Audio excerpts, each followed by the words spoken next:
Hi, everyone. Welcome to Latter-day Struggles. This is your host, Valerie. I am so excited to be here with two beloved friends of mine. Hello, Jason Bergman and Jana Reese. How are each of you doing today? Great. It's an honor to be here. Hey, it's great to be here. And no, I am not in a tropical place. I She's wish. got she's got a beach background. Don't we love this era of Zoom dynamic backgrounds? Today, I bring you these two wonderful people because by popular demand, I have been asked to talk about this new call of Clark Gilbert to the Quorum of the 12 Apostles. And so one of my spiritual gifts is I surround myself with really smart people. And so I thought, you know what? I don't think I'm actually the expert on this, but I know a couple people who I think have probably got some really interesting and insightful things to say. And so that is why I invited both Jason and Jana to come on here today. And they bring different perspectives. And so, as we jump into this topic, I want to allow each of them to introduce themselves to you because Jana, as many of you know, has such an amazing skill set, and she has been such a contributor to our world because of her research. And we'll let her talk about that for a second. Then I'll turn the time over to Jason because he is actually a former faculty member at Brigham Young University, and as many of us know, that is a key piece of this puzzle because Elder Gilbert is the a former Commissioner of Education for the Church of Jesus Christ of Latter-day Saints and had a huge impact on the everyday workings of the church-owned universities. And so we're going to spend some time talking about that. But first of all, Jana, why don't you take it away and introduce us to you and your work and how this is a relevant conversation connected to your work as a researcher about the demographics of the LDS Church. Thank you. It's great to be here. I'm the author of a book called The Next Mormons: How Millennials Are Changing the LDS Church that came out in 2019 from Oxford University Press. And my research partner, Benjamin Knoll, and I are co-authoring a follow-up book that specifically looks at people who've left the church and also people who remain within it and consider themselves members but are not as fully believing or fully practicing as the most sort of staunch, loyal members. So we call those people the liminals. And we have leavers, liminals, and loyalists in the book that will be forthcoming next year, also from Oxford. So the reason why I felt like this was very relevant is first and foremost because as soon as this call happened, I actually happened to notice that Jana, who does some work with the religious news services, had actually written an article kind of talking about how this call is going to have a differing kind of impact on different people in or around the LDS Church based on sort of their where they are on their journey, whether they be a loyalist or a liminal or a leaver. And Jenna is actually we're gonna spend some time talking about that. But her research really does inform and kind of might help us better understand why this call is quite significant for people that are in, more complex relationships with the LDS Church. So more to come on that here in a minute. Now, let's hear from you, Jason. Introduce yourself if you would, and kind of maybe talk our crowd through why I invited you to come on here today. Well, thanks for this invitation. It's so wonderful to be with both you and Jana. Yeah, I taught at BYU, and I went there in 2018. So before Elder Gilbert was commissioner of church education, at that time I believe he was with Pathway and BYU Idaho. And I chose to leave BYU in 2022. So my 4 years there, preceded him, and then, if I'm really honest, because of the decisions he made, I chose to leave BYU. And it uh, it was interesting to be there and watch a lot of the events that unfolded in that 4 year period. It was a pretty intense period of change at BYU. And I'm very fortunate that I was able to leave and go to another job. I now teach at Indiana University, which is a great institution. And I don't speak often about this, but there have been a couple times to speak about some of the experiences of BYU faculty members. When you work at BYU, the vast majority of people, everybody I knew, including myself, goes to BYU because of the mission of BYU. And there are requirements that you agree to live. While I was there, those requirements changed in a way that I felt was, um, not fair and appropriate, although I do understand why they happened. But those requirements, I think, often prevent people from feeling like they can be completely honest about how they're feeling. And so occasionally when I've been invited to a conversation like this, I do it because I no longer have those same restrictions. But just out of full transparency, I only want to contribute and I'm honored to be a part of the conversation and I don't have ill will, but I do think it's important to have a perspective shared that is kind of um um it's just not able to be shared frequently and openly. So I hope to contribute to that in the most respectful way I can.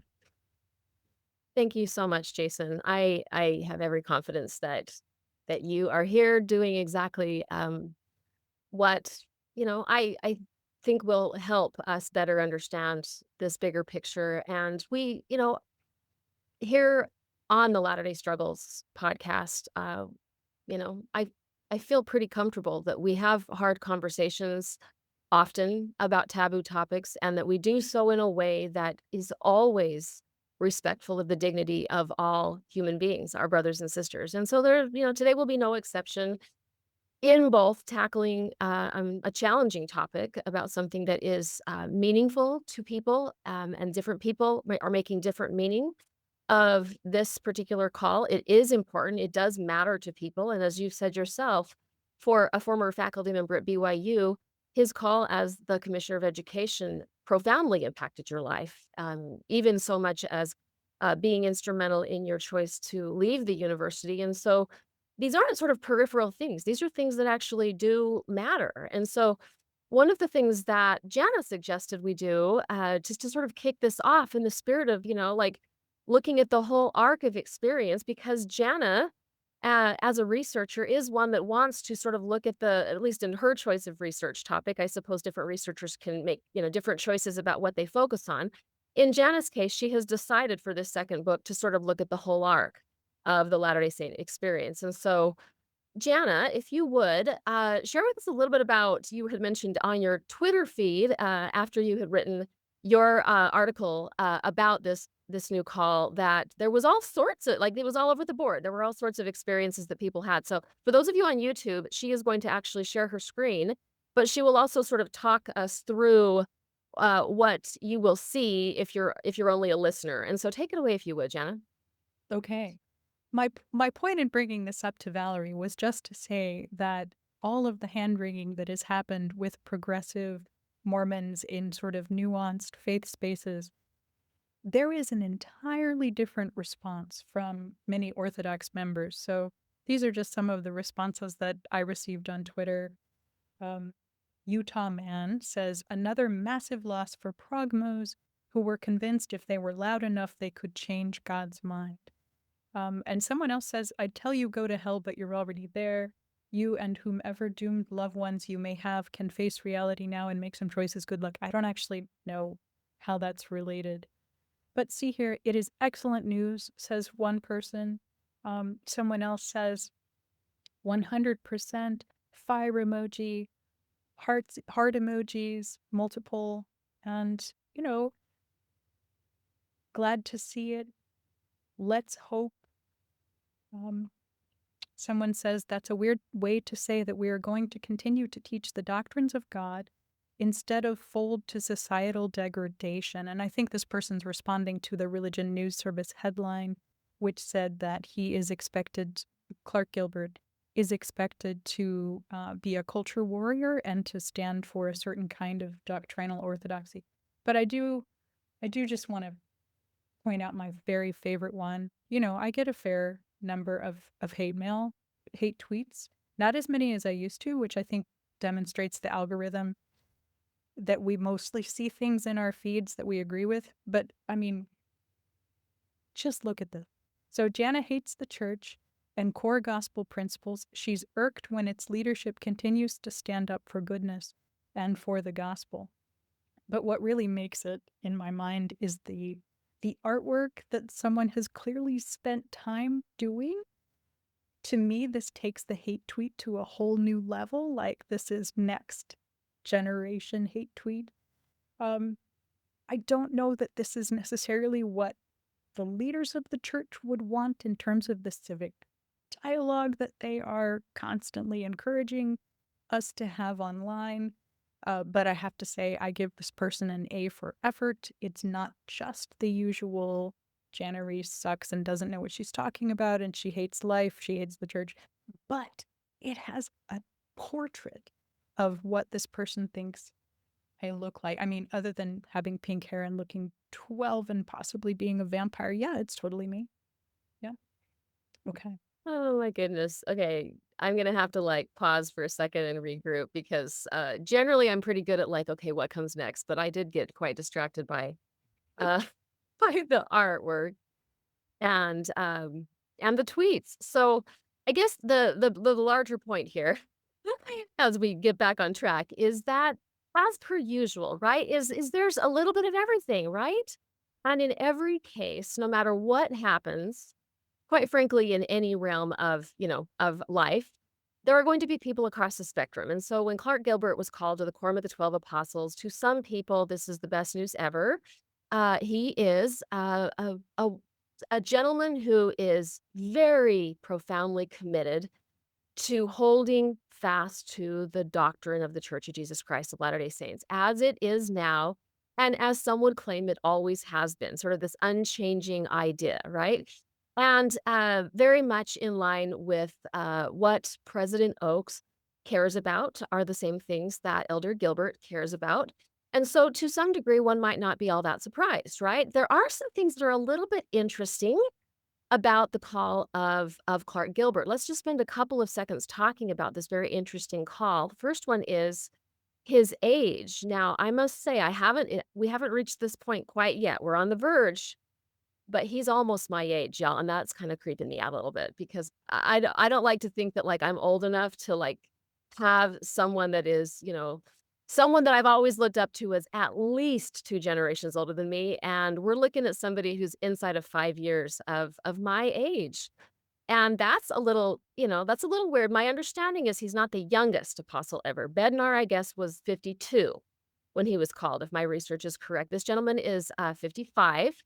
Something else that's kind of unusual, at least by, some of the research I've done, and I'd love to have either of you comment on either of these if you have anything to say, is that it might be argued that he sort of advanced, quite quickly and didn't follow the normal leadership trajectory of sort of, working through the system for at least a couple of decades. So, we have a very young calling, very influential person that sort of jumps up quite quickly at a young age. What it actually brought up to mind to me as I was kind of, my mind went to Leonard Arrington's biography and Packard, being sort of a young gentleman with a lot of opinions and big ideas who was in some ways influential in a way that was sort of unexpected and, did have quite a bit of a reverberation, through, not only his era, but beyond because he started so young. Anything that either of you would like to add to these sort of unusual characteristics of of the call of Elder Gilbert? Yeah, go ahead, Jason. Um, I think there's a part of it then that I find great, actually. I think that sometimes when there's, like, a certain pedigree that seems to be the typical one. I mean, he has some of the pedigree. He has an MBA. He went to Harvard. He was a president of a church-owned school. He had an important calling as the commissioner of church education. Those are part of the pedigree, but I don't think that he should be discounted as maybe not qualified as an apostle. I mean, he is an extremely orthodox and committed believer of not only the gospel and the commandments, but also the brethren. And he's kind of shown that every in any public facing comment or action he's had is directed towards commitment to that. So that to me seems like that fits. But he has a lot of executive experience. I mean, after he taught at Harvard, he was the president and CEO of Deseret News in the media side and really impacted that. And then has been a leader at BYU Idaho and the Pathway program. So it kind of makes sense that he's while he might not have, and if, I'm imagining along that way he had leadership callings in the church. He has a lot of executive leadership experience that seems to be attractive to the brethren. So I think it's interesting, but not surprising. Actually, I think it makes a lot of sense. And I think it's great when people end up in a really important leadership role and their path has been different. That gives me hope that their perspective could open up new ways of thinking. Um, I hope that's the case. We'll have to see. I kind of anticipate it's going to go a certain way where he's pretty consistent on some things, but anyway, he does have a tremendous amount of leadership and executive experience for somebody that's younger than most of his brethren in that calling. That's a really good point, Jason, and it does bring to mind how if you were to sort of think about where they privilege a call when you look at one's background and profession, there aren't that many therapists that have been, like, promoted to the 12 apostles. I can't think of a single one, right? And yeah, there's a lot of business people, that's for sure. So, yeah, that's true, and then something else that has come up as I've sort of thought about it myself and looked around and just noticed what people are talking about is, it's always exciting when, someone from another background, someone from another country, even Elder Uchtdorf all those years ago, who, is as white as a white man can be.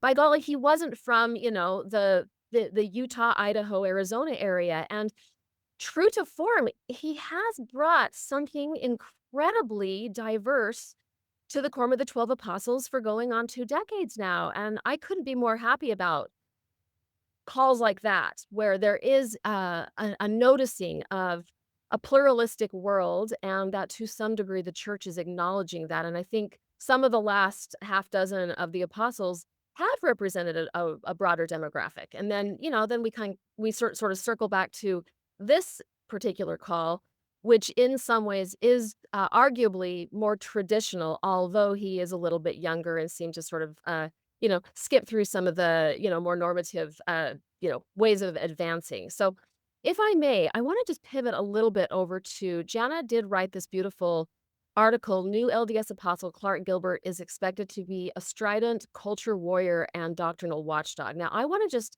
we're going to, I actually pulled a few quotes from Jana's article that I want us to spend some time exploring. But before we even do that, if I may, Janet, would you go ahead and just define the term culture warrior? Because if you're in sociology and psychology, that's your everyday bread and butter. But that's not something that everybody out there may necessarily know what that means. So let's go ahead and start there. Well, it's a more complicated question than I can probably answer because I think other people would have other responses. But as it has happened in the last 30 years in particular, the idea of the culture wars, which kind of comes from a famous book from the 1990s, those have settled around certain paradigmatic issues in American life. And one of them has become LGBTQ issues and same-sex marriage, which is something that both Dallin Oaks and his protege, Clark Gilbert, have come out quite stridently in opposition to. Abortion is also in that nexus of culture war issues. Increasingly, gender and transgender rights are in there as well. So, but and racism, how people respond to movements, for example, such as Black Lives Matter. Um, Race, gender, sexuality would be the key culture war issues. They're not the only ones. Thank you. I guess the only thing I would throw in there is I have studied culture wars, and I'd love to hear if it feels like I'm not understanding this, or if you have anything you want to add. But like, I think about the culture wars from the perspective or the psychological perspective of differing segments of our population that define how to create meaning and purpose in life and like identity. And there is a segment of our population that more conservatively in nature wants to maintain some standard of, how it's always been, or at least an imagined how it's always been, right? An idea of the conservation of, uh, power around gender, around sexuality. And then the other side of the culture wars is this more, a different demographic of people that are interested in, sort of the expansion of the definition of what it like, what a meaningful life is and what, the most salient values for a population of people are, whether this be religious or political or whatever.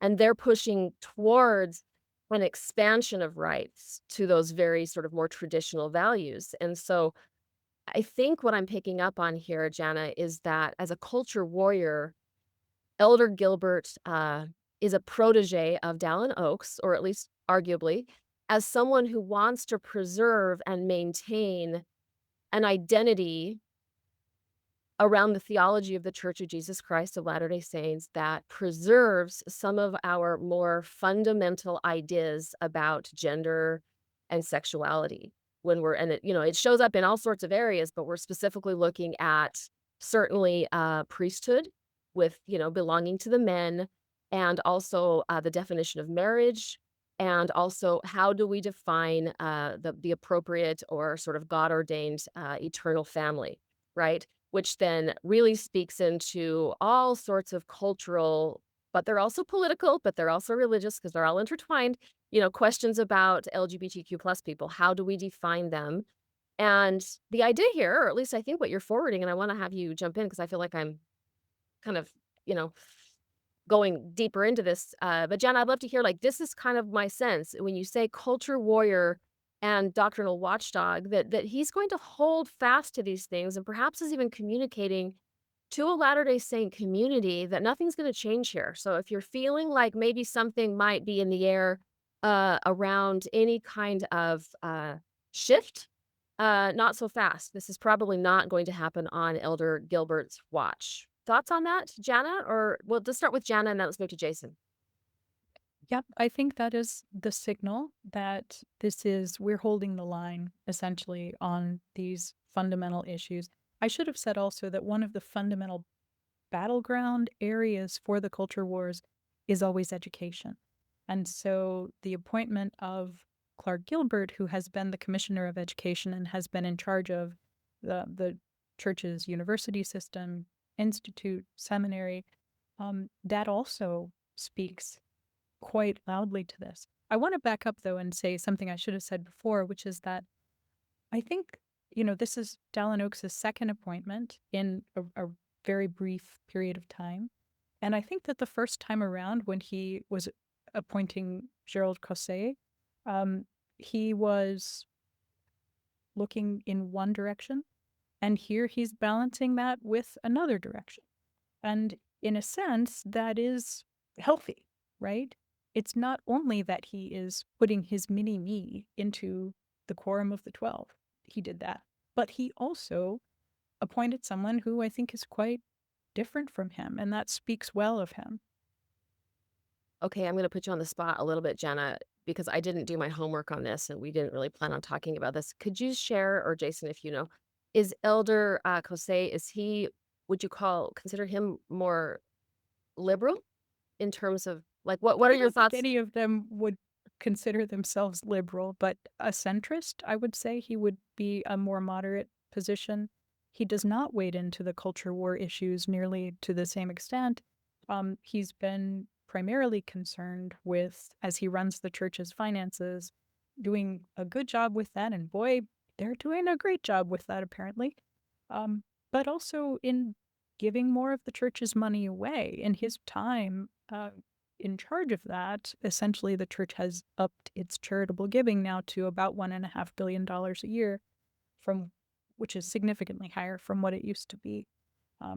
So I'm trying to give Elder or President Oaks the benefit of the doubt here that it's not simply that he is running full tilt into the culture wars and trying to maintain this one particular legacy before he dies.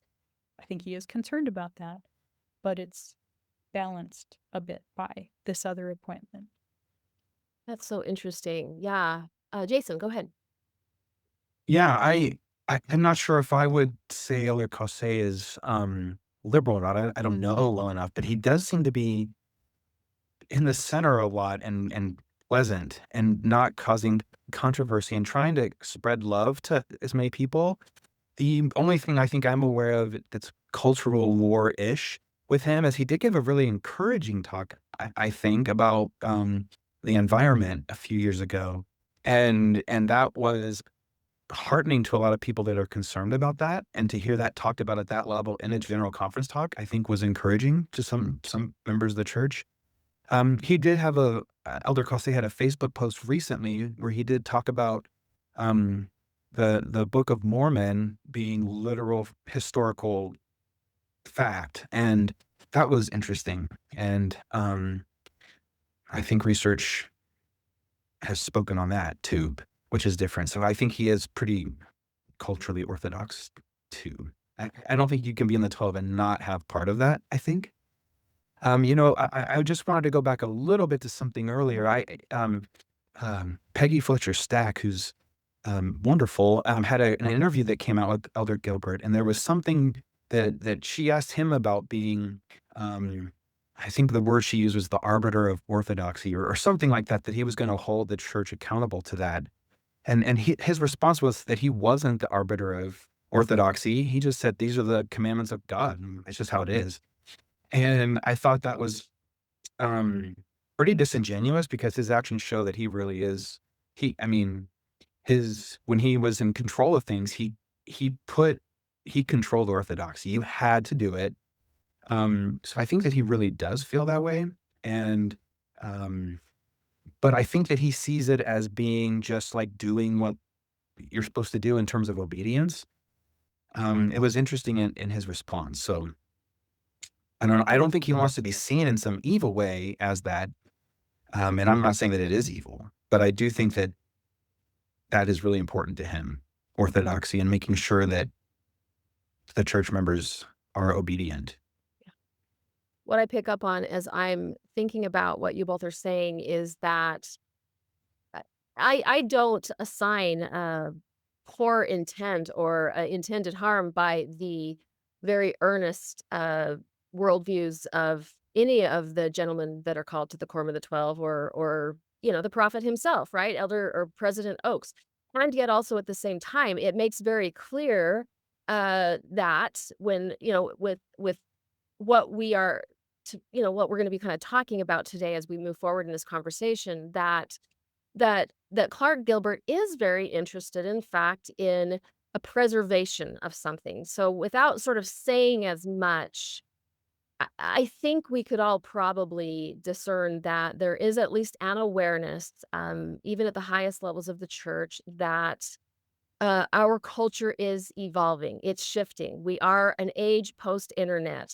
There isn't control of uh, any kind of a narrative like there used to be, and people are having to, in fact, adapt around it. The world is also changing, like, radically in the lives of, those of us young'uns here that are, around the, 50-year mark, much less the gentlemen who are, twice our age almost that are running the church. Things are very, very different, and therefore, there is this larger question, which is the world itself moving towards restoration of more and more light and truth, and in so doing, are more and more people being acknowledged as equals, AKA women, AKA LGBTQ people? Are we having a mindfulness that maybe we have as a civilization, conveniently forgotten about the immigrant unless it's ourselves. Like, are we awakening to some of these things? And some people would argue that yes, we are, and it's the church's responsibility to adapt to these awakening principles that are happening in the culture at large. Now, that's one side of the question. The other side of the question would argue the opposite thing, and it would say no, as arbiters of truth, or so this idea of the unchanging truth, what's going on out there is a reflection of something that is not winding up and becoming more and more awakened, but it's actually something that's falling apart, and that we are losing our way in opening up more, privileges and seeing ourselves or seeing people uh, that have traditionally been on the margins that, like, by loving them enough to actually include them in our circles, right? Like LGBTQ people or women who are being treated differently in other churches.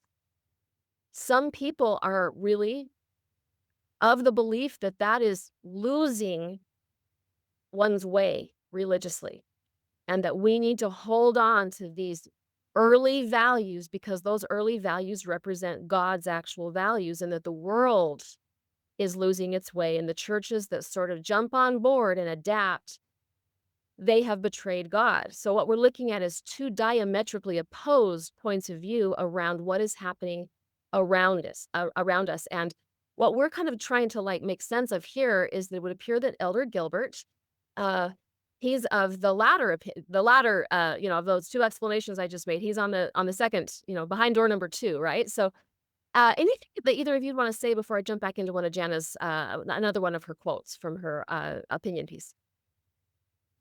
Okay. I'm not What seeing any. Oh, go ahead, Jana.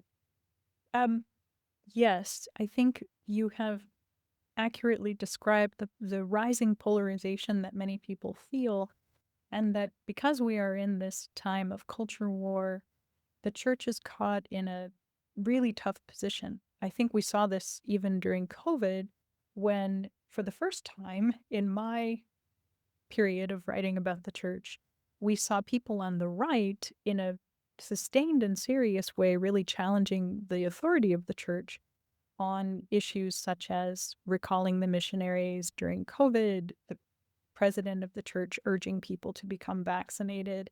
Those were hard issues for many people on the right. And I think the church leaders were kind of surprised by the tenor of those conversations because, these are generally the loyal members of the church who, when the prophet says to do something, they're happy to oblige. And that may no longer be the case. I mean, I think what is underlying both of these viewpoints is growing emphasis in American life on personal autonomy. The church has long urged not only obedience, but also communal life and community responsibility in a way that is not necessarily resonating with many Americans on either side politically. On the left, it's get out of my body, you don't get to tell me to have an abortion. And on the right, it's get out of my body, you don't get to tell me to get a vaccine. That's a gross oversimplification, but both of those impulses are coming from the same emphasis on personal autonomy. And I think that the church has not yet figured out what to do. And then when you compound that by saying what's happening in the United States, in Canada, in Europe, where that's a problem, in some other parts of the world where the church is succeeding, that's a feature and not a bug. Yeah. Oh boy, this is such a fascinating conversation. My goodness. Yes.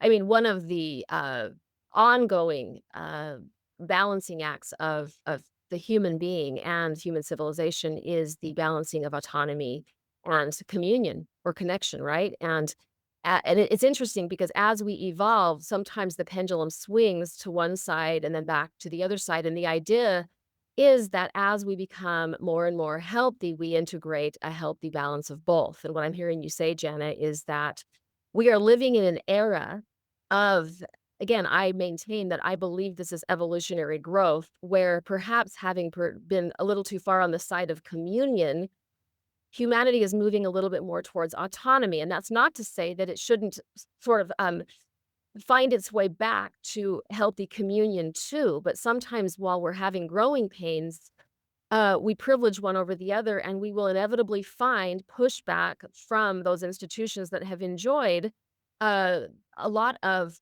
cooperation, right? From communities that have really only known or have been accustomed to their leadership and have been accustomed to sort of allowing their lives to be governed by these larger structures, such as churches. And right now, we are in this tension where I really thought that was interesting that you said that both sides are in different ways resisting, okay? And so that is, inevitably what, churches, LDS, but not just LDS, all churches are having to evaluate, okay, are we or are we not meeting the needs of our constituents? And, it's very widely acknowledged that the number of nuns, Nones, is ever increasing, meaning that something is not resonating as much as it used to with our parents and our grandparents religiously. And so the idea then becomes, okay, what to do? Do we double down and encourage more compliance, or do we observe what can we learn from the body of people whom we are trying to, do life with and serve?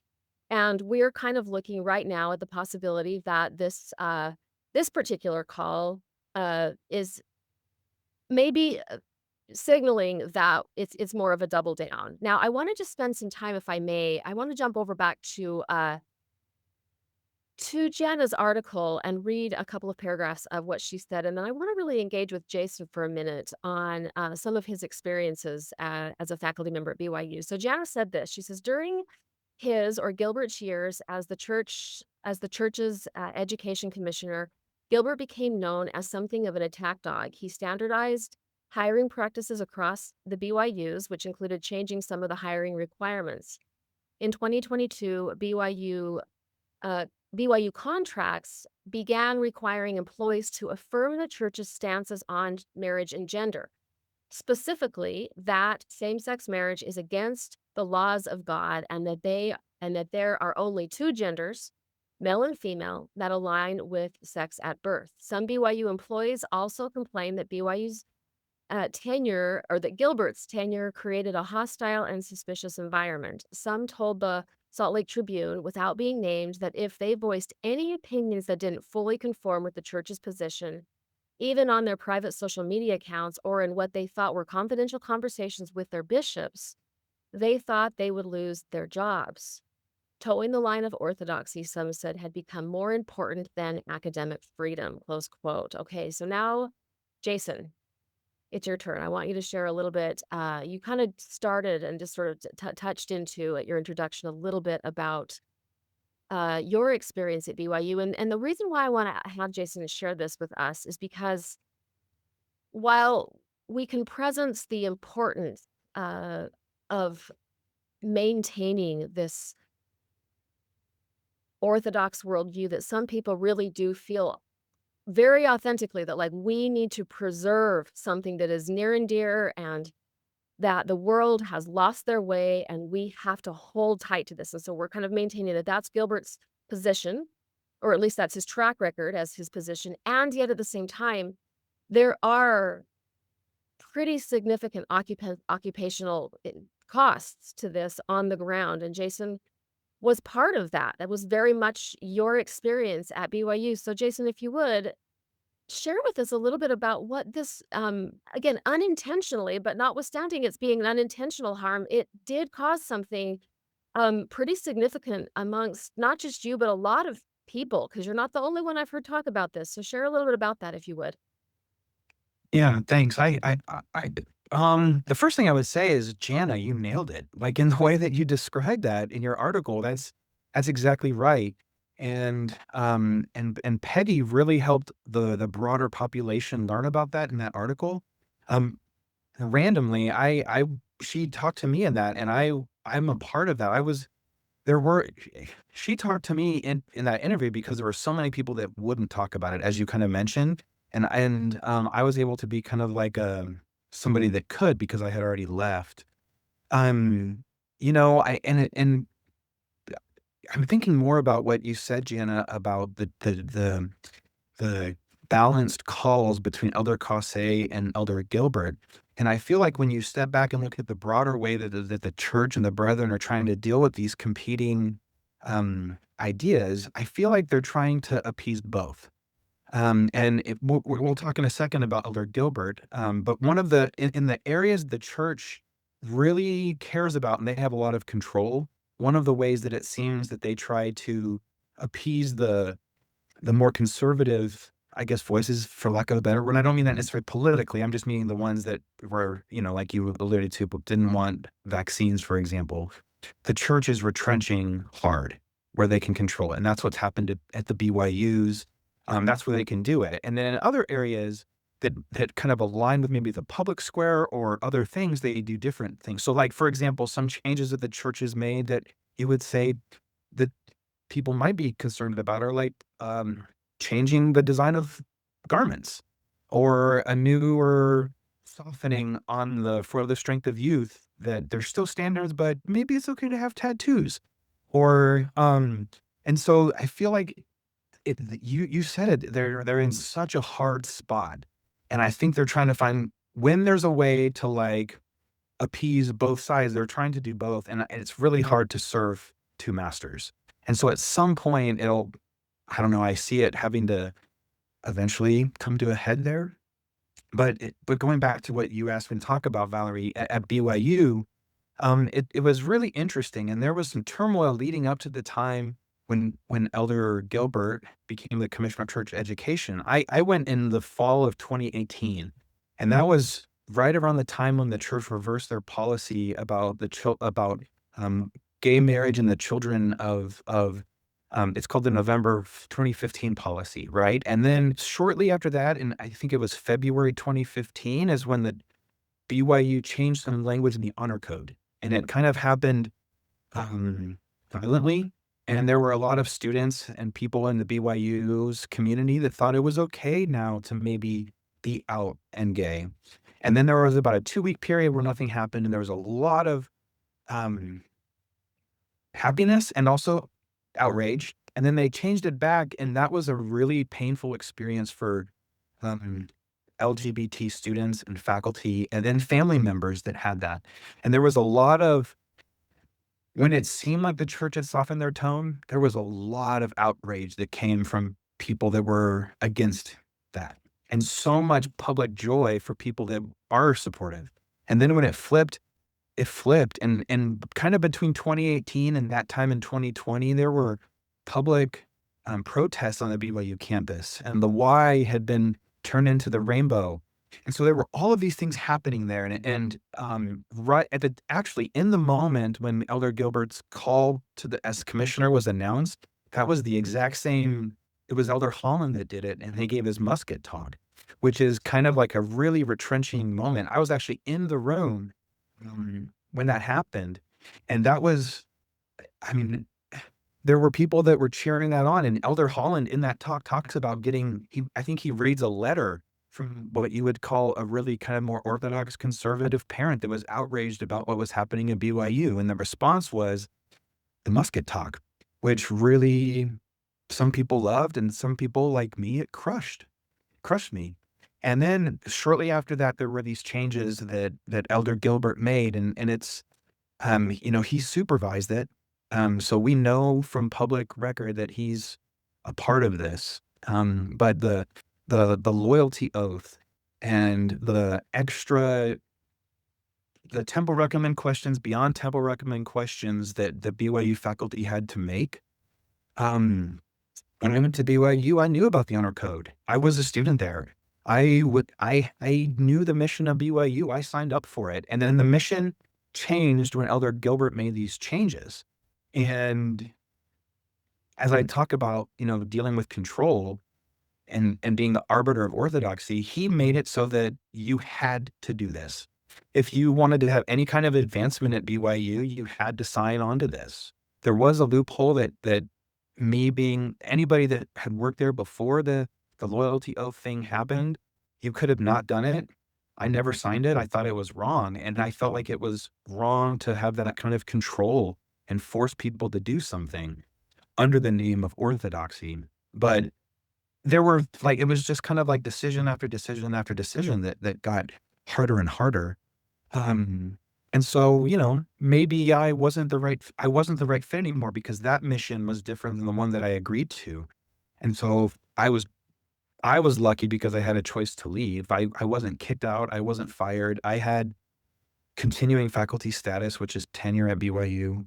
Um, I thought for a long time about trying to stay and fight for change, and just I couldn't do that. I couldn't stay there. I felt dishonest because I didn't agree with this, and I thought I had to be an example of living the way that we're supposed to my students, and when I couldn't match that up, I'm grateful I had another chance to leave. But there are a lot of people that um, don't have that opportunity because of where their kids are, or their families there, or they've been at BYU for 25 years and you just can't start another career then.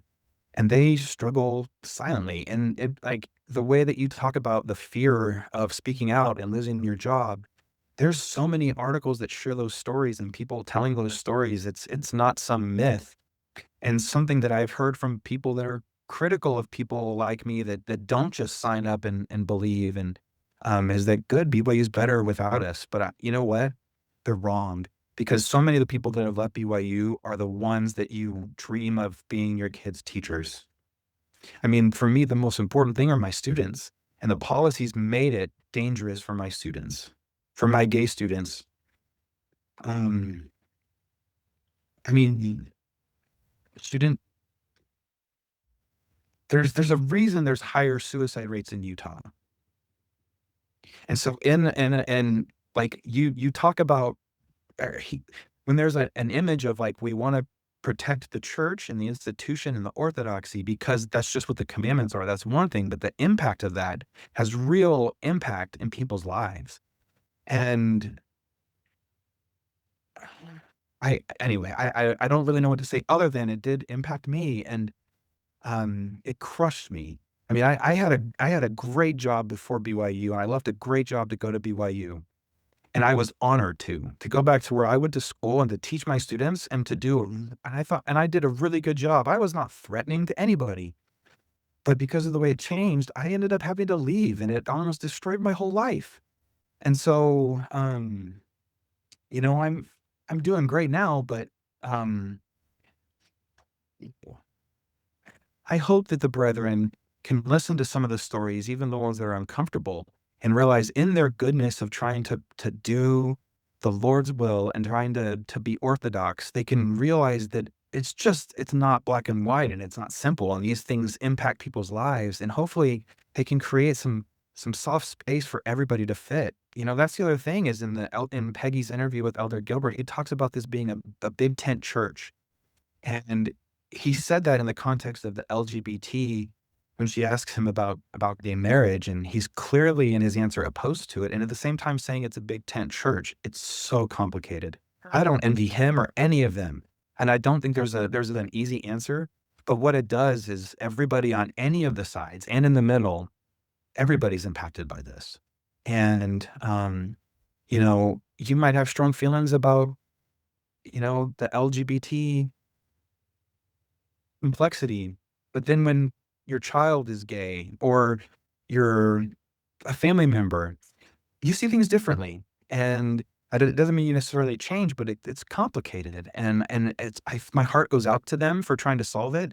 My heart goes out to all the amazing people at all the BYUs that are just trying to be there for their students and also to like have a life, and when you go to BYU, yes, it's a private school and yes, they have the right to talk about religion. And that's actually a beautiful part of it. And then when you work there, it's also your profession. And so, it's hard when some of this stuff goes up against it because we don't just like devote our lives to being experts in our field to all of a sudden lose it because I support my gay children and my gay students. Thank you. That's that's anyway, I'm boxing, but Cool. that's a little bit. Thanks, Jason. Yeah. Oh gosh. This is such a heavy topic. I'm really, really grateful that you're willing to talk about this because it's deeply personal to you. It impacted your entire life. You had to uproot your family. And, by the grace of God, you had another place to go, which in higher education is not the case almost always, right? I know that for a fact. And I will say with just in the spirit of this being complicated, I'm profoundly honored by the number of BYU faculty members that have reached out to me incognito and said, "Valerie and Nathan, keep doing what you're doing." But I can't be known for what I am doing here on the ground at BYU, sort of trying to, for their own reasons, um, bring some degree of, um, safety and, as much pluralism and openness as they feel like they are able to do, while also at the very same time emailing a podcaster who's already chosen to let her membership go so that I can be a voice. But some of these people, like you said, Jason, they are so deeply invested for a variety of reasons that um, they don't have the luxury of walking away for a variety of reasons, and some may want to and don't, and some may not want to and have chosen to stay and be a support for some of these students who, for a variety of reasons, are there and desperately need the support. One other thing, as an aside, I would like to just share is, you said a minute ago, Jason, that these many of these professors that leave are the very ones that you want your children to have. And I happen to be the mother of a daughter who's at UVU, whose most of her professors were former BYU professors that, found a loophole, didn't have to uproot their families, and I'm sure in many ways regretted that they needed to leave BYU for many of its, the things that it provides that is wonderful.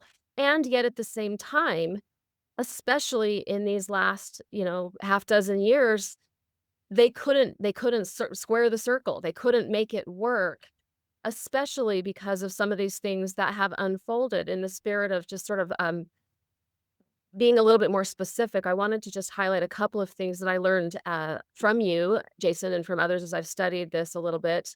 And we've touched on this a little bit on the Latter Day Struggles podcast, is that, when you mention a loyalty oath, one of the ways that my understanding is that the commissioner of education, but I'm sure it was also the board of directors, LDS Church at large, right? But Elder Gilbert very heavily involved, was, almost like a temple recommend plus or something, like something what professors, had to, commit to, and I want you to share a little bit more about that, Jason, and then also that my understanding, and again, I'm fuzzy on this, so I'm gonna throw out the big idea, and then I want you to hone it in, is that there was, a little bit of a feeling, at least for some, of a kind of a heightened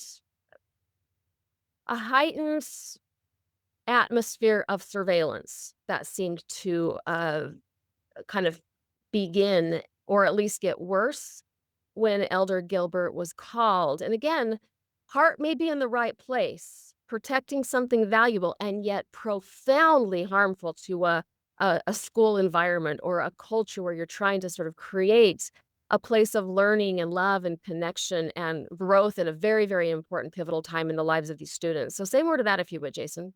Yeah, yeah, thanks. So that's correct. The loyalty oath functioned this way. When you are a student or a faculty member or staff, if you're do anything at BYU, every year you have to renew what's called your ecclesiastical clearance.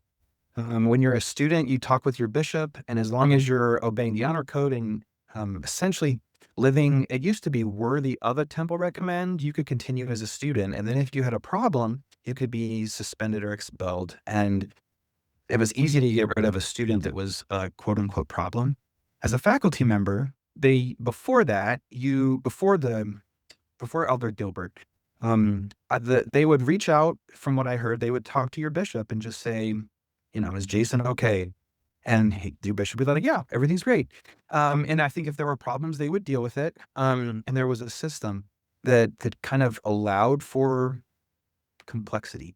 Like I said, it used to be that the wording was that you had to be um, um, not worthy of a temple recommend, but basically could qualify for one. But you could still work there if you chose not to have one, for example. I don't know. There were complicated situations, I'm sure. Now you had to have a temple recommend, and they created something called the Ecclesiastical Clearance Office, which is a separate office that was outside of BYU. It actually was housed at church headquarters, and they were church employees, not priesthood with keys leaders that would contact your bishop every year, and you had to have a temple recommend, and then they would also ask your bishop about 4 additional areas. One was, did you support the church's teachings on the family? Basically, did you support gay marriage or not? I'm oversimplifying it, but that's what it was. Did you support, in the temple recommend, there's a question about affiliating with groups or have teach or support teachings that are contrary to the brethren. They went extra far further with that to clarify. There was a question on there about pornography use, and it had if you had used it in a certain amount of time, and it was different for male and female people, if I believe, and if any of those extra questions now, like the pornography thing, that's a whole separate thing, but that's not a temple recommend question, right? And so out you didn't get to really talk about this as an employee, but they talked to your bishop, and if your bishop felt that you were struggling in one of those areas and they told the ecclesiastical in office, the way that it was explained to me by my leaders was that it could trigger you being removed. And if you were an adjunct faculty member, somebody that wasn't quote unquote tenured, they could easily dismiss you. And that happened a lot. People were just told you're not coming back next year. We're not renewing your contract. And there was zero discussion why. I remember just to be transparent, I'm a trumpet player and I teach trumpet and I worked in the school of music. And sometimes when we would hear things like, well, this adjunct faculty member is just not coming back. We've got to find a new person, and we're not told why. They kept that confidential. But one of the things that I find problematic about this whole arrangement is that the people that are talking to your bishop it's not church. It's a employee, right? Which is it makes sense, like, organizationally, but you're talking about somebody's pornography use to, like, a church employee, and depending on the perspective of your bishop, they can make you lose your whole career, right? So, I might be an expert in music and the trumpet, but if my bishop is a plumber, not there's anything wrong with a plumber, he doesn't know anything about my career, but I could lose my job because I put a pride flag on my front porch. Do you know what I mean? And so, in an effort to control orthodoxy, they're actually undermining a fundamental tenet of the church, which is the atonement. So they create a situation where if I was struggling with one of those issues, why on earth would I go to my priesthood leader to talk about it? Yeah. Why? Now, I was lucky. I talked to my stake president about this, not about personal issues, but I said, I don't know what to do. How do I, if I'm struggling, I'm supposed to come to you with, like, let's say I have questions about you know, the, the church, the doctrines, which is one of the questions there. And I need your counsel. But if I come and talk to you and disclose that I'm struggling with whatever teaching, you're going to be contacted in April by them. And if you tell them that I'm struggling, I can lose my job. By creating this policy, they're undermining the ability of members to, like, go and talk to their priesthood leader for help with the atonement, right? So they're in an effort to do good, they're undermining, like, the basic tenet of the whole point of the gospel, which is the atonement of Jesus Christ. That's how I saw it. And I had this wonderful stake president, and he said, "I will protect you. We're going to deal with any problems you have, and it'll be great." But I have friends that didn't have that, and the fact that it could be so, the term they use is bishop roulette, and so it impact for me, this was my experience. It impacted my relationship with the church. I felt so sad that if I needed help, no longer could I go to anybody there because I didn't know if I could trust them. And you wanna trust your bishop. My bishop was good, and my stake president was good. I didn't think they would do that, but I have more than 10 friends that I know of that their bishop didn't do that. And some of them are people that talked with Peggy, and they couldn't come out. And not come out, but, like, talk about this in a public way, and so what happens is, because you don't know who you can talk to, and anybody can talk to your bishop, it creates that feeling, that you alluded to where, what if in a class you bring something up and a student complains, and as if it goes to that office and they know because what it makes you feel like is you're a threat. And that was another thing that happened with Elder Gilbert. After doing this, he had in a meeting in Salt Lake, this was published. He talked about doing a study and kind of, like, categorized the faithfulness of the faculty at BYU in terms of full believers all the way down to people that were, kind of against the church. And so when that's coming from the very top, why would you ever publicly do anything that would jeopardize that? And so I understand the logic of coming up with this, but the impact of it created so many more problems that it just is so unhealthy for people, and that's why they're scared. they're scared about losing their jobs over doing something good. There was a woman named Sue Bergen. There's a she had an interview with Peggy Stack, and she talked about, kind of supporting online. I think this was her story, supporting online, somebody that had been a gay marriage, like, she liked the story, and then it got up, and she had taught at BYU for decades, and it just was let go with no explanation. There's no chance to have a conversation. So, unfortunately, that implementation of this policy is what creates a lot of this fear, and I think people that are on the outside that don't know, like, what it's really like with these good people that are just trying to work a job and trying to teach their students and to be part of a beautiful community. But when that's I mean, most people don't work in a job like that, unless you're in, like, North Korea. And so it's scary, right? And so if you were at BYU before that, that's not the BYU that we wanted to go to. And then your heart goes out to the new people that come and they walk into that and they don't even have a choice to opt in. It's like there. And, also the hiring process at BYU, in an academic setting, there's a search committee that's formed, and the search committee reviews materials and they bring in candidates. At BYU, there's two sides. There's the academic side that evaluates your professional side, and then there's the church side. And so before you're even allowed to do Zoom interviews or have finalists come to campus, they have to clear the ecclesiastical side. And we don't even know all the qualifications that do that. I know that when I interviewed at BYU, before the Clark Gilbert era, somebody from BYU called my bishop and they did a full, thorough workup of me, and I'm sure they checked my church records to make sure that I was, like, worthy and not a quote unquote threat. But we would have candidates that would apply, and we would look at wanting to bring them in or talk to them in a Zoom interview, and we would just be told, "You can't do that," and there's no reason why, which is good. They protect their private information, but it could be something from some serious sin to the fact that they have a pride flag in their window. You don't even know, and so they're trying to protect BYU by having the most faithful go, but it's super hard to get a job there, not just because it's like a good school. It's hard because the narrow pool of people that, like, qualify is so, so small. Mm. And it also used to be the case where there were people that taught there that were not members of the church. We were told, kind of not on paper, but don't even think about that. So if somebody applies that it's like a world leader in some field, we couldn't even, like, look at their materials in a real way unless we exhausted every single person that was a worthy member of the church. So, anyway, that's kind of how it went down and how it operated. Wow. I'm blown away. I knew a little bit, about this, and you and I have also talked offline on this, topic, Jason, but thank you so much for sharing.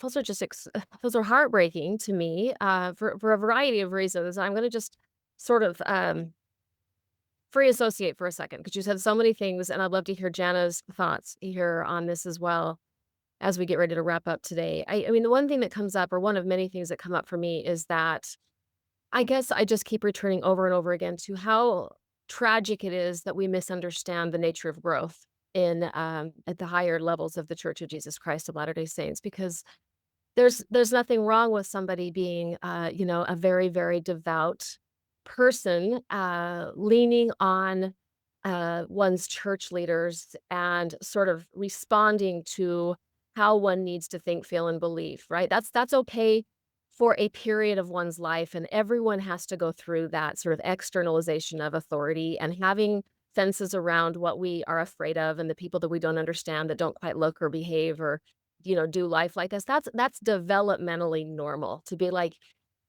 "You look different, you believe different, you practice different, your sexuality is different. I don't get you, I'm afraid of you." And even to put them in the like, "God doesn't like you," pot. It's not great, but it's normal. It's something that humans go through, right? And yet at the same time, from a developmental perspective, what growth looks like is increasing our capacity to take on the perspective of others and increasing our capacity to say, "Wait a minute, I need to revise my ideas about that person, that idea, that belief. I used to be afraid of that, and now I'm second guessing myself and double checking because I am growing and changing." And so what I'm picking up on or thinking about, Jason, is that the paradigm is incorrect here. And what you're looking at here at a BYU or at a place or even a church that still doesn't get that is that while people are in one worldview that needs to have an external authority, that needs to be governed by a certain set of rules where things are considered, you know, not okay if they don't fall inside of the boundaries of what a leader says, then those are the good guys. And everything outside of that, those are the bad guys. And so what position you are put in, and anyone else that's a faculty or to that extent to different degrees a student at BYU, if they are growing, they become dangerous. And if you amplify that at a church university where you're looking at the rising generation of leaders. And so what a faculty member can do in terms of influence on young students who are awakening and growing and, normatively asking questions and, pushing back against the way they've been taught, and but that's normal, that's what kids are supposed to be doing in college. And so what they're wanting to do is have people that are absolutely guardians of the orthodoxy, and you happen to be one of the people that were on the front lines experiencing what that feels like on the ground. Second thing I wanna say, just in terms of, like, my thoughts is how interesting, it is that it feels like it's much simpler to be an arbiter of orthodoxy or a watchdog, for the faith when you are multiple layers like, removed. Right? When you are removed from the on the ground impact that some of these beliefs or practices have. You got that as a professor. Jana, you got this as a researcher listening to interviews for hours and hours. I get this as a therapist. We feel deeply the pain of people who are impacted and who are trying to believe and trying harder and harder. And when it doesn't work, they sometimes just do it more and harder. And it causes profound mental health issues. And it can cause the loss of life. And so we get it because we're on the ground doing the work, talking to the people. And when there's that remove, it gets easier to be more of an arbiter. Go ahead, Jenna. Well, I hope I get it. I think the process of all of the interviews that I conducted for this research project, I talked to more than 100 leavers and liminals, and I really want to do their stories justice. That's a big part of the book, but I'm not always so sure that I get there because, we all have our blinders on in some ways. One thing that I wanted to say about kind of what's at stake, particularly with this issue of doubling down on not supporting same sex marriage. One of the interesting things that Ben turned up in the quantitative analysis of not only our data, but also data from Pew, um, from their most recent religious landscape study, was that the number one predictor of likelihood for leaving the church after controlling for all of these different demographic variables and even political party was whether you supported same sex marriage. So I'm assuming that their data is also showing the same thing, and they recognize that this has become a watershed issue for many people in the church in the United States. And so setting that standard for faculty at BYU, when you put it in that context, does make sense. I'm not saying I agree with it. I'm not agreeing with it, and certainly not with the way that it was implemented, where it just comes out of nowhere and you don't get any advance warning and you don't get to opt out. I think Jason's story was really sad and interesting, and the idea that you don't even know necessarily who said what to whom about you, or why you didn't get called in for that second interview or your promotion to continuing faculty status at BYU because there's this wall of silence. None of that is good. None of that is a sign of a really healthy educational institution. Anyway, but I think if we recognize how important this one issue has become as kind of a litmus test of orthodoxy, it starts to make a little more sense. Wow. Thank you, Jenna. Yeah, appreciate that, and that does just it expands, the stakes right now in this particular political climate and religious climate. Jason? I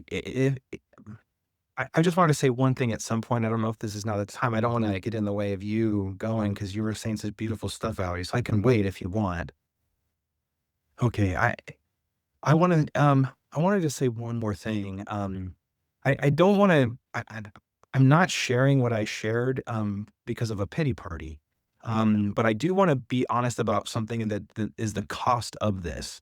So, in some conversations that I've had and just kind of seeing around, when there's someone that chooses to leave BYU or is interesting, it's really easy without knowing that person to make kind of judgments about why, or, even in the language of that survey that Elder Gilbert did, that calling people that have differing views, like using the word threat.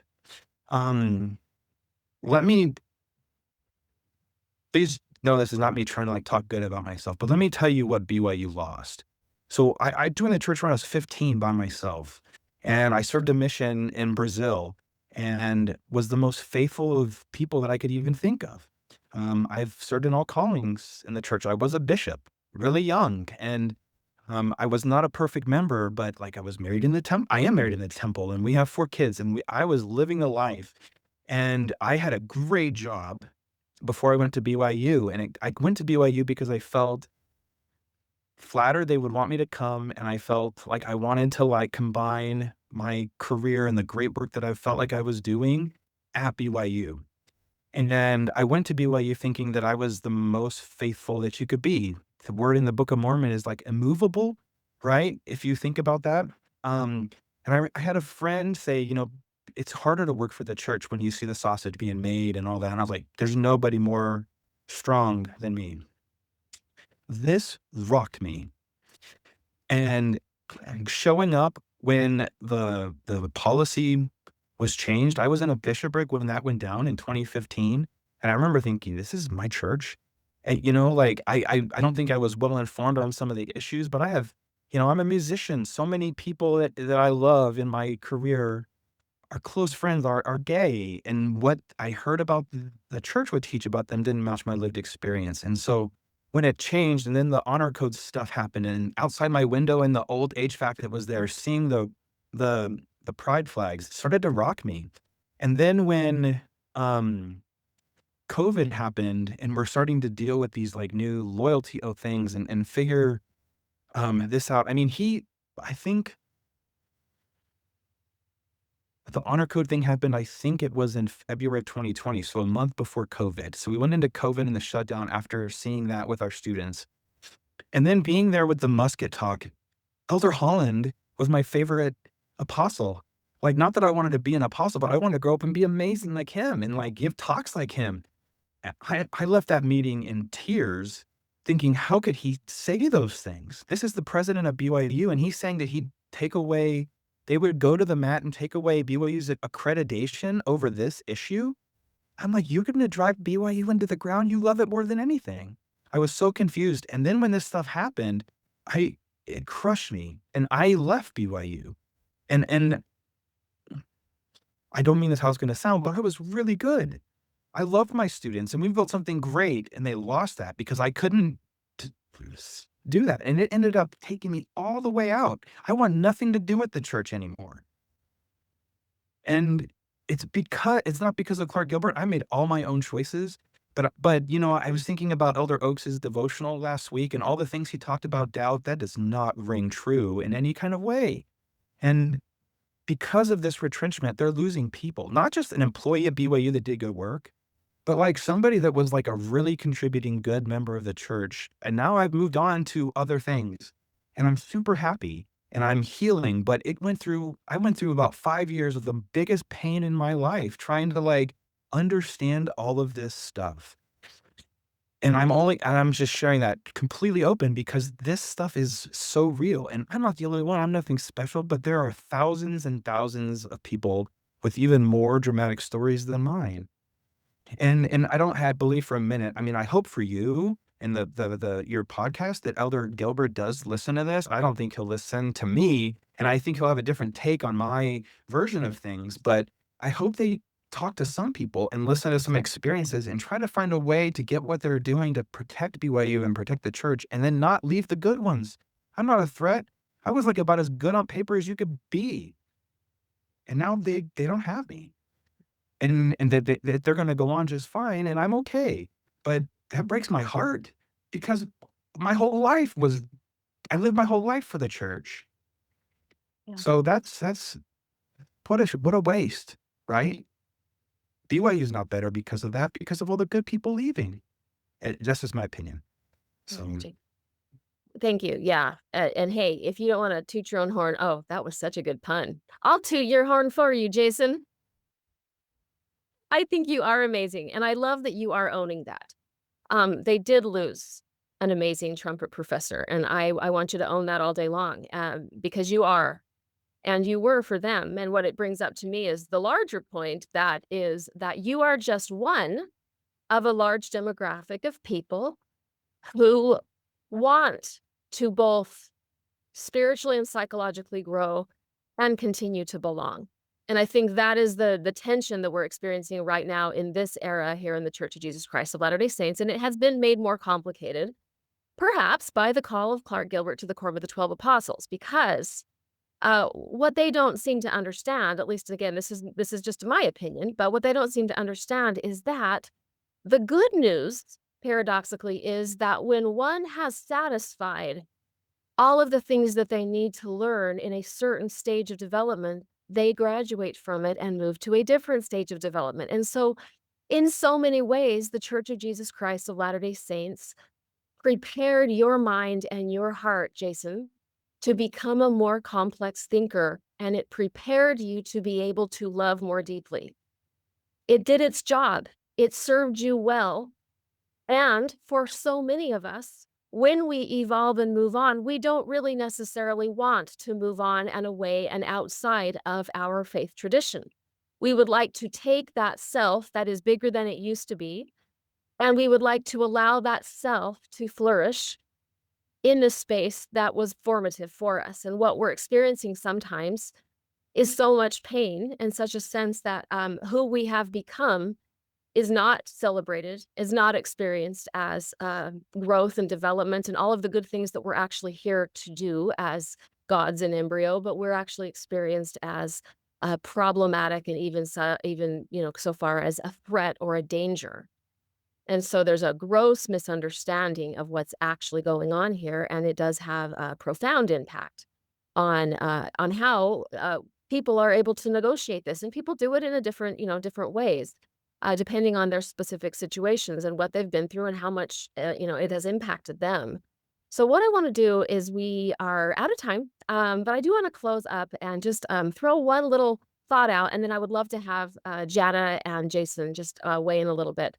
As I was thinking about, this conversation today, it brought to mind kind of a funny little, quote that I'd heard many, I don't know, I've kinda heard it off and on as I've looked at, human growth and development and things like that that I care about, and it that advancement comes one funeral at a time, and the backstory to that I didn't actually know the backstory to that until I prepared for this, but the backstory to that is that, there was once an amazing, quantum physicist who had some groundbreaking ideas that took a very, very, very long time to be accepted.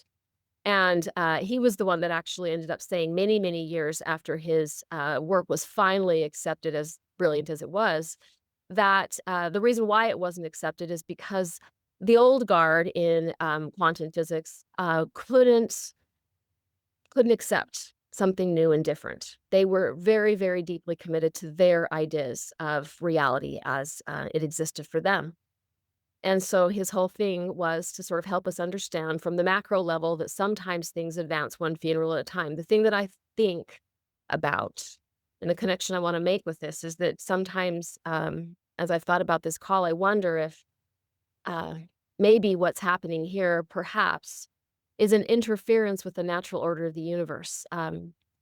If gentlemen that are extremely orthodox and leading the church, um, pass away, and what happens, is that, just ever so slightly more and more and more, progressive, and, open-minded, uh, leadership is allowed to take their spots, then what happens is the church is able to evolve, in the direction of more openness and more love and more growth.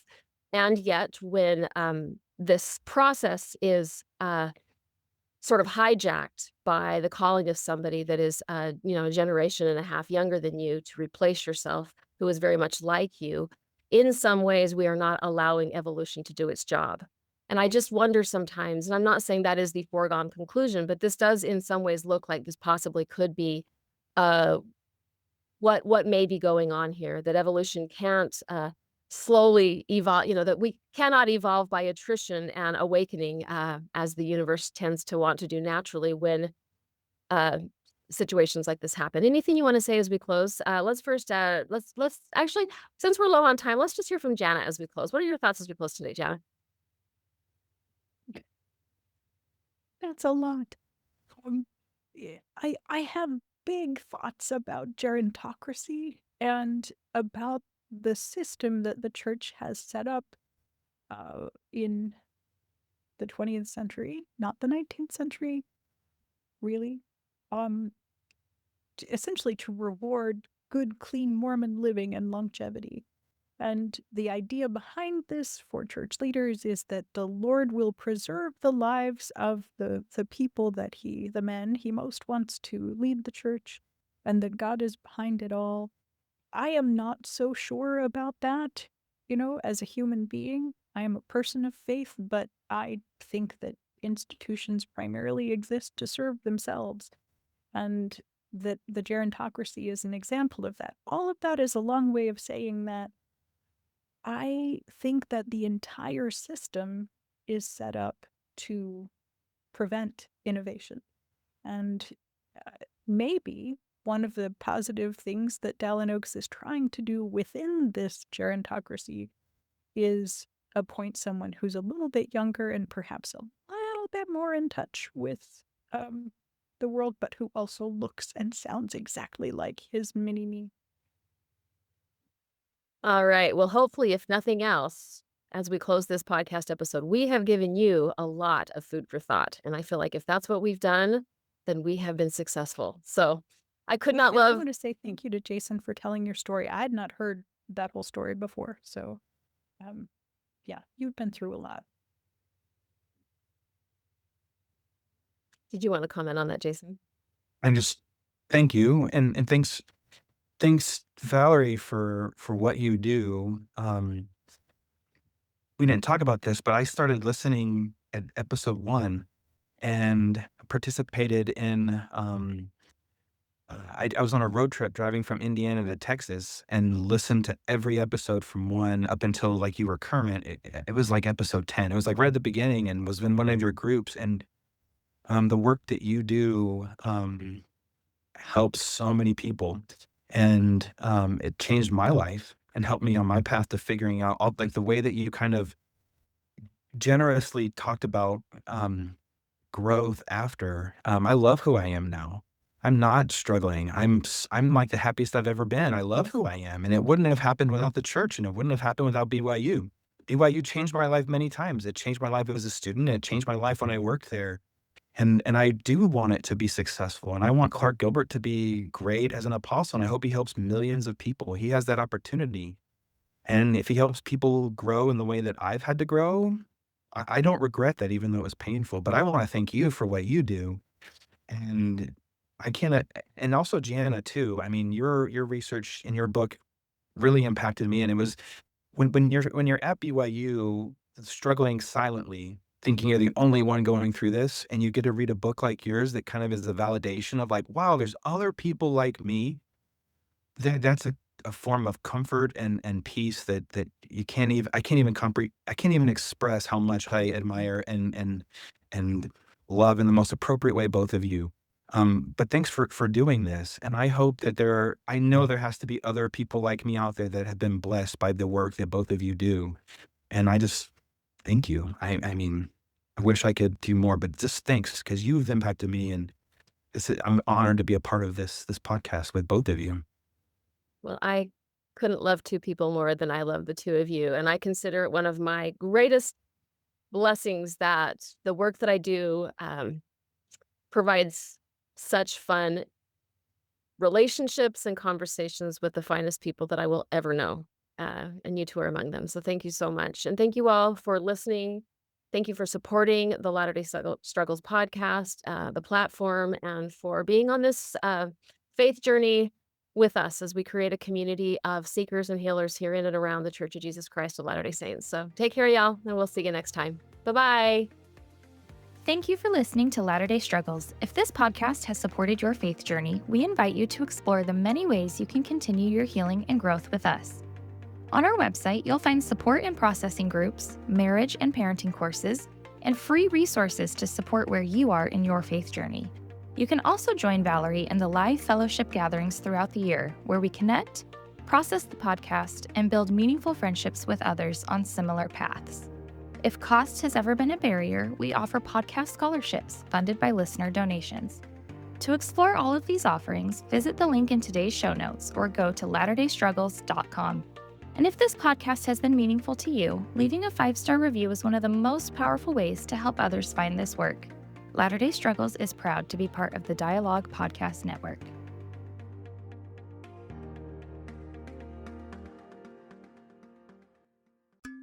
Dialogue Podcast Network.